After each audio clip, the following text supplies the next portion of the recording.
Salom bolajonlar, men sizlarga bugun bir ertak aytib bermoqchiman. Chol va kampir bo'lgan ekan. Kampir aytdiki cholga, chol, cholg'omni urug'ini olib keling degan ekan.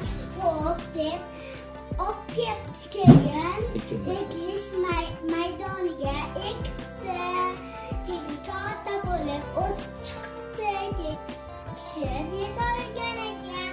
Chol tortaman desa tortolmagan ekan. Chol chaqiribdi kampirni.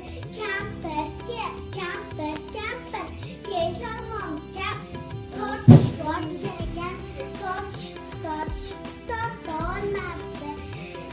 Kampir chaqiribdi, nevaram ke cholg'om tortishib bor degan ekan. Xo'p deb tortolmabdi.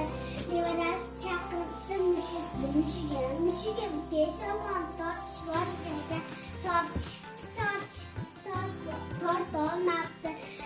Mushuk chaqiribdiki, it kelib cholg'om tortishib bor degan ekan.